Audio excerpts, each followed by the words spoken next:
இந்திய கம்யூனிஸ்ட் கட்சியின் மாவட்ட குழுவின் சார்பிலே என்னுடைய புரட்சிகரமான வாழ்த்துக்களையும் வணக்கத்தையும் தெரிவித்துக் கொள்கிறேன். இந்திய கம்யூனிஸ்ட் கட்சி என்பது நூற்றாண்டுகளை கடந்து நாட்டின் விடுதலைக்காகவும் பெற்ற விடுதலை பாதுகாப்பதற்காகவும் களத்தில் நிற்கின்ற கட்சி. எங்கெல்லாம் சுரண்டல் வர்க்கம் உழைக்கும் மக்களை சுரண்டுகிறதோ அங்கெல்லாம் எளிய மக்களுக்காக, உழைக்கும் மக்களுக்காக, அவருடைய உரிமைகளுக்காக களத்தில் நின்று போராடக்கூடிய கட்சி கம்யூனிஸ்ட் கட்சி. அந்த கம்யூனிஸ்ட் கட்சி 3 ஆண்டுகளுக்கு ஒரு முறை தன்னுடைய அமைப்பு மாநாடுகளை நடத்துகிறது.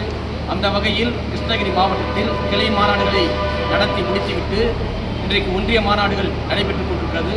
கிருஷ்ணகிரி ஒன்றிய மற்றும் நகர மாநாடு என்பது இந்திய கம்யூனிஸ்ட் கட்சியுடைய மாநில குழு உறுப்பினர் தோழர் சிவராஜ் தலைமையில் இன்றைக்கு நடைபெற்றது. குறிப்பாக இந்த மாநாட்டில் பல்வேறு தீர்மானங்கள் நிறைவேற்றப்பட்டிருக்கின்றன. குறிப்பாக கிருஷ்ணகிரி மாவட்டம் என்பது விவசாயத்தை முழுமையாக நம்பியுள்ள ஒரு மாவட்டம். இந்த மாவட்டத்தில் தமிழ்நாடு